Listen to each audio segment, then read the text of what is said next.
Yaneyanga nejone ko uwo hailka iye nejone ko uwo hailka iye nejone ko hailka iye neo hotes gel has ago hailka iye hodien has ago hailka iye nejone ko uwo hailka iye nejone ko uwo hailka iye nejone ko hailka iye neo nahastabe kaje hailka iye yode atras ebel hailka iye nejone ko uwo hailka iye nejone ko uwo hailka iye nejone ko hailka iye neo tadzikre ko hailka iye tiltanenel ko hailka iye nejone ko uwo hailka iye nejone ko uwo hailka iye nejone ko hailka iye neo sote sendo sembel hailka iye ayashnok leshat ko hailka iye nejone ko uwo hailka iye nejone ko uwo hailka iye nejone ko hailka iye neo sitz isgar hanal ko hailka iye sitz is bitra hojon ko hailka iye nejone ko uwo hailka iye nejone ko uwo hailka iye nejone ko hailka iye neo kon saha kesbel hailka iye nahat altopel hailka iye nejone ko uwo hailka iye nejone ko uwo hailka iye nejone ko hailka iye neo nas ina yel bel hailka iye kodosi hasembel hailka iye nejone ko uwo hailka iye nejone ko uwo hailka iye nejone ko hailka iye neo sanare holon ko hailka iye big e hojon holon ko hailka iye nejone ko uwo hailka iye nejone ko uwo hailka iye nejone ko hailka iye neo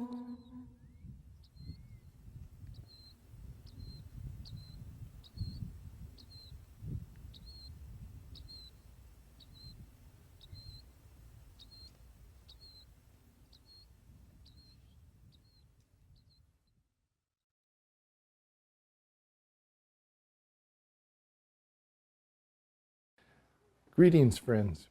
My name is Nomad Winterhawk, and I'm here to share something of my culture and something of information that probably will be interesting and vital for some of you who are interested in the African community, globally speaking.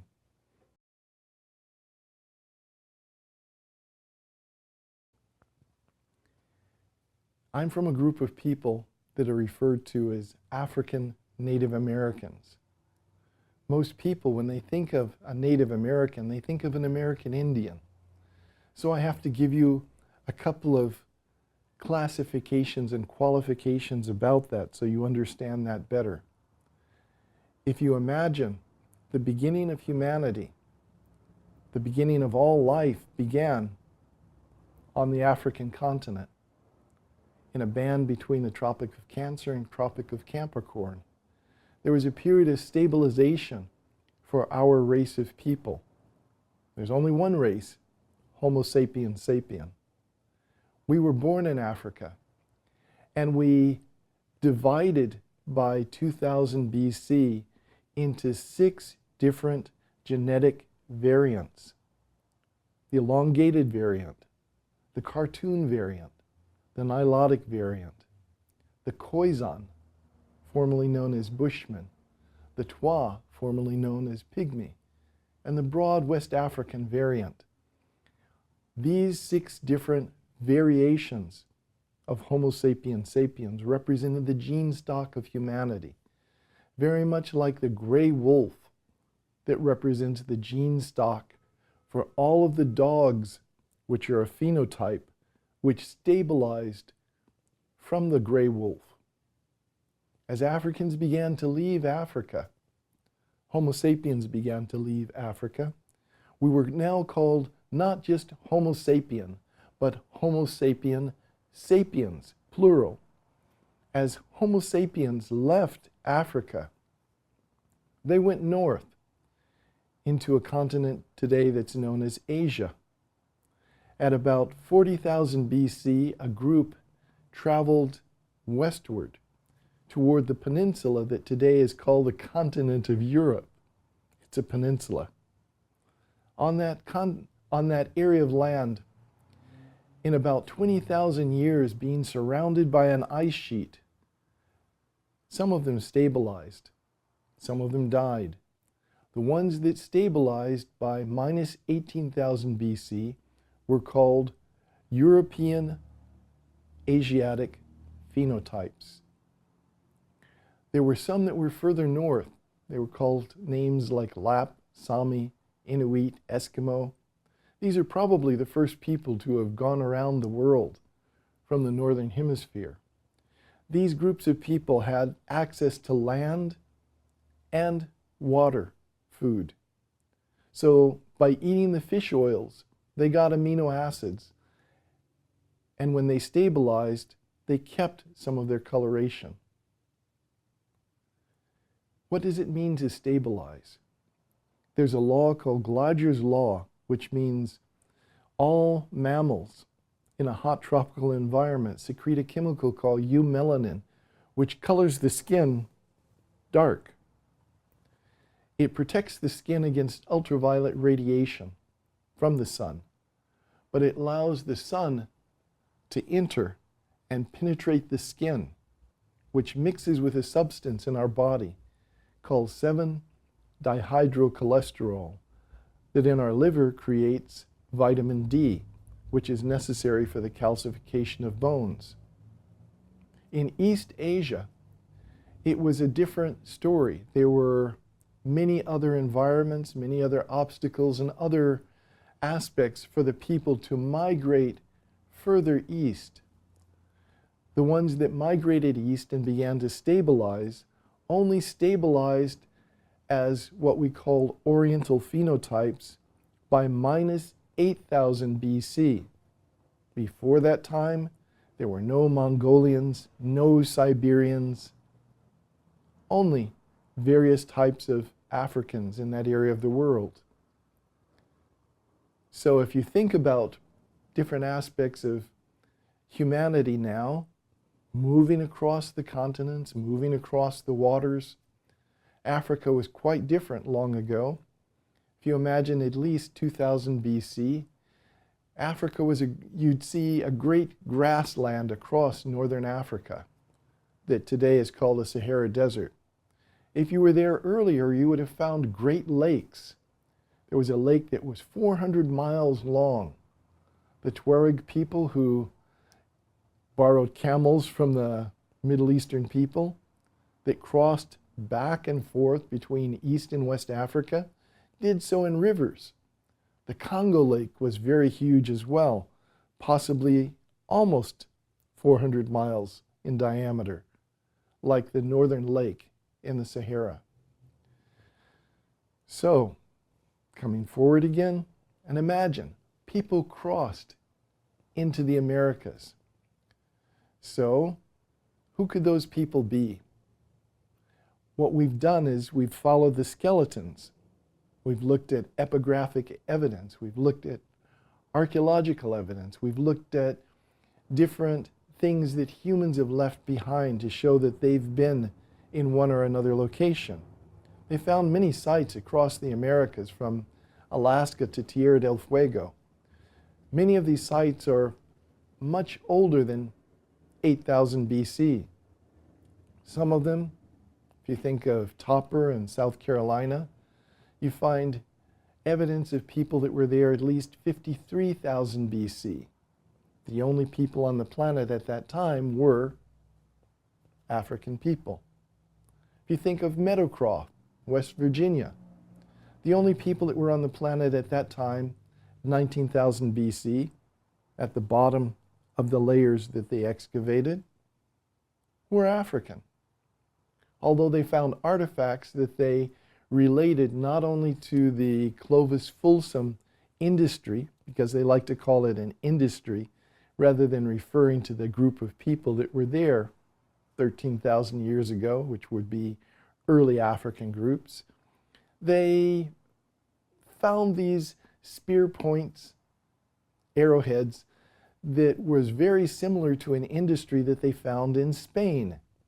Well, Spain is right across from northern Africa, Morocco. It's only 20 miles. You can get on a log and kick the water and travel across. Anyway, many of those Solutreans that they found in Spain, they excavated and they found something very interesting, especially when I looked at the crania while I was in Madrid, other places. They had what was called a prognostism, which is a West African characterization of what happens to the front of the mouth. It's angled forward slightly. Those people that were Solutreans in Spain were not Europeans. They were African, just like they were in West Virginia or in other locations, many other locations. I won't talk about all the other locations because I'm not so concerned about speaking about that part of the history. I'd just like to give you an idea. So the first groups of people that were in and throughout the Americas, North, Central, South America, were African people, African genetic variants. The next group of people that were in the Americas were a group of white Indians. White Indians? There are the Yavisi in South America, in Colombia. There are a branch of the Cherokee Nation, the Tuslagi, the Star People. There were many areas where these white human beings were. Probably hunters, stepmen who followed animals across from Asia into the Americas. Later, there were other groups, the ones that we called Asiatic Native Americans. Now here I have to ask you two questions. If you imagine that people that had stabilized as Oriental-phenotypes had crossed earlier, please explain to me how very pale, yellow-skinned people crossing the ocean, traveling from Alaska to California, suddenly became dark-skinned. That's evolution in reverse. Evolution has not done that. So what has happened is that some of those Asiatic people that crossed mixed with darker-skinned people who already existed here in the Americas, and their skin became darker. Many times people think, well, when I think of an American Indian, I think of somebody with straight hair. Africa has all the variations of humanity that you can imagine. Straight hair, curly hair, blonde hair, red hair, green eyes, blue eyes, brown eyes. All of these are African traits. They can be followed today just as well as they could be in antiquity. So, what about black Indians? Again, just so that I'm giving you an idea, there was a time period when Europeans had created colonies in the East, and they had certain very strong, intact nations, Cherokee, Choctaw, Chickasaw, Creek. And in these nations, they wanted those Indians to be a buffer to prevent Africans from escaping from southern states going into northern states. So what they did is they put Africans in those four nations. And many of those Africans learned the language, they accepted the culture, they became part of those nations. And so by the early 1840s, 1850s, they began a process of Indian removal. 1850, they were brought to places like Oklahoma, Kansas, and they were separated. Many of the white Indians ended up in Texas. Many of the red Indians, Asiatic Oriental Indians, ended up in small reservations in various locations, from Kansas to different places in Oklahoma. These areas were called the Badlands. The Africans that were separated, they were put in small towns with a white mayor and white sheriffs over them. And so many people that ended up in that way tried to hold on to their culture and to their languages. Even today, they probably still refer to themselves as Black Indians. Here I would like to put in a commercial for our people, because we are not a color. The collective understanding for most people is to use their continental point of origin. If we came from Germany, we would be calling ourselves a German American. We came from France, a French American. We came from Asia, maybe a Chinese American. But we wouldn't call ourselves a yellow American, a white American.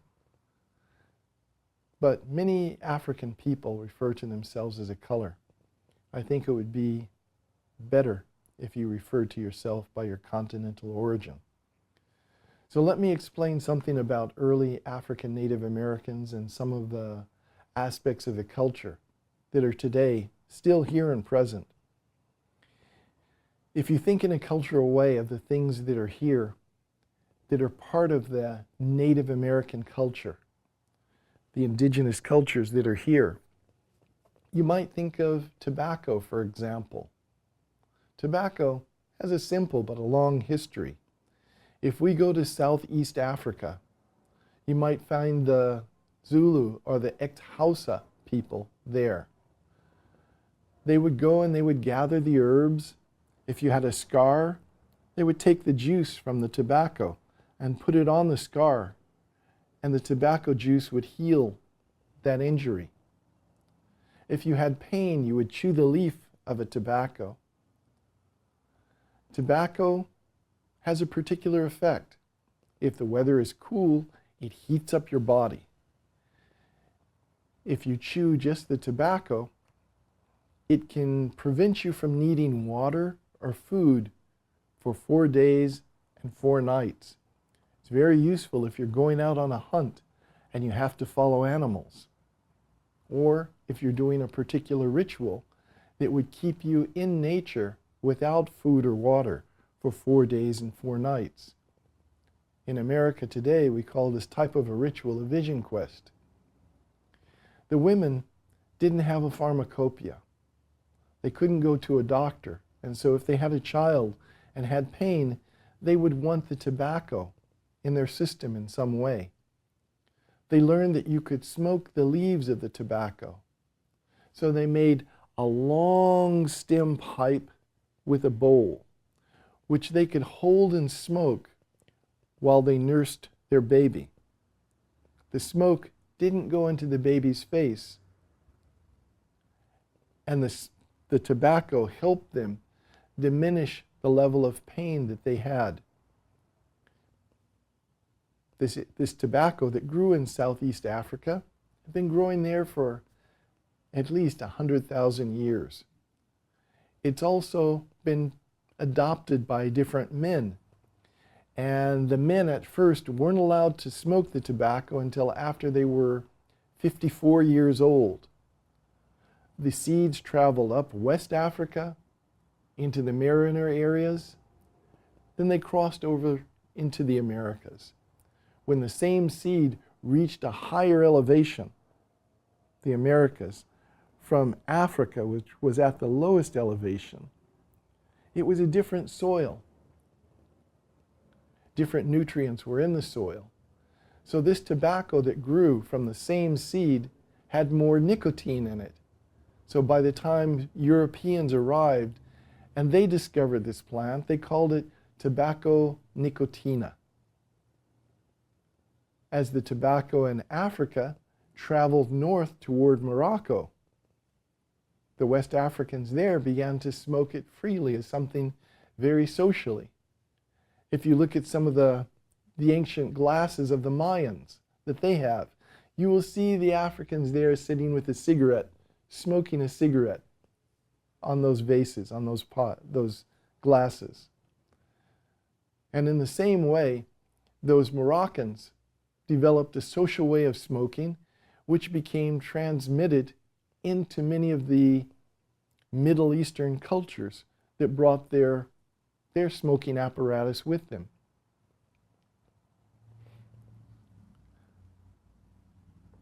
If you think of other aspects, okay, so we have tobacco, we have vision quest as a ritual, a rite of passage, the long stem pipes, the medicine pipes. It makes you think twice when you hear the story of White Buffalo Woman. What did they call African American soldiers that were in the military? Buffalo soldiers. So we have many different things which you can reflect upon. We had a particular type of ritual that we used for purification, for healing of the body. And all around the world, there are different groups of people who use a similar mechanism. You find it in Arab cultures, you find it in Italian cultures, a spa, terme, a bath where you get steam, hot water on your body. You have the Finnish sauna. But probably the earliest for us began with the Bantu in Tanzania. And this is called the Dungai Fu. It's a structure which represents three symbols on the earth that were very important to us: the sun, the moon, and the earth. The structure itself looks like a half circle, which represents the earth. There's also the fire, where we put wood and stones, the rock people. This represents the sun. And then the altar, which represents the moon. These are very, very old traditions that traveled with many of the people who crossed and went into the Americas. You have also the structure of the lodge itself. This half-circle structure was called a beehive structure. When you see houses in many locations, you would see that beehive structure. Of course, we made other structures. For example, if you go to a pueblo area in Mexico, in Arizona, New Mexico, you would find these structures that are very similar, almost exact, to the people in Bandagara Escarpment in Burkina Faso, West Africa, because there is a relationship between those early Africans and the structures that were there. You find beehive structures that are made by the Washita and by the Ethiopians. Same structure. These structures can be made of straw, can be made of stone, it can be made of clay. Doesn't matter. If you go into ancient Africa, you find these stone structures there in a beehive form. You find them in Italy, for example. They're called trulies. You find them in Turkey. You find them also in Nevada, Utah, Death Valley. You find them in many different locations.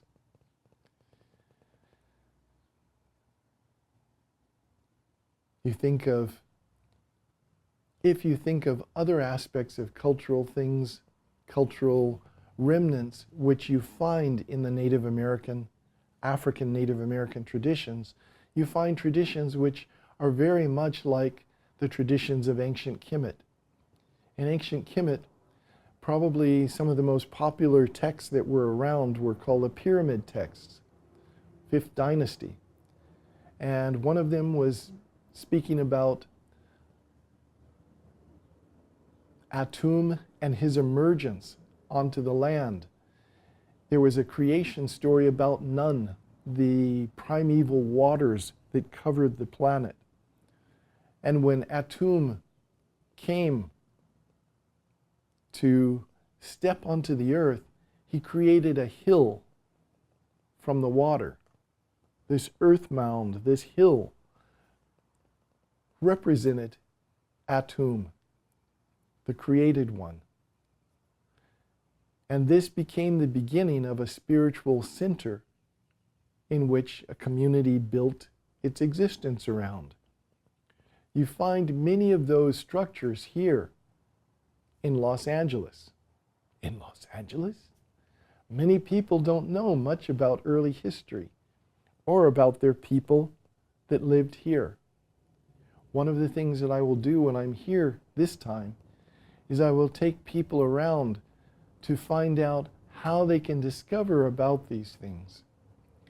For example, if you looked at an old U.S. Geological Survey map of, let's say, the 1926, you can look at different structures which are on the maps which show a circle, and another circle within, and another circle within that, meaning that this structure was shaped like a mound. You find many of these in the San Fernando Valley going north. If you go out to Balboa and Encino Boulevard, you'll find the State Historic Park out there. They have photos, or they may, if they haven't taken them down, but they have them there that show one of the earlier earth mounds that was there before a Basque farmer, sheep farmer, moved in and took over that area. Those earth mounds there are bulldozed now. The earth was moved to another location in front of the State Historic Park, in fact. And a bank was built over that earth. As the bank needed other parking, they began to excavate under the ground. And they found skeletons and thousands of artifacts. Because in this period of time, anything that's dug up from the ground that is skeletal material, it's designated for one or another Native American groups. I believe it was probably given to the Gabrielino Indians, who reburied that material under the ground. That material most likely is part of a community which was spoken about earlier. When Gaspar di Bartolo was here and he was governor of Los Angeles, many of the people who traveled here with him made notes in their diaries. And they talked about the villages of Los Negritos, the lost black ones, that lived probably in the area of that mound. That's one form of documentation that shows you that African people were living here at that time.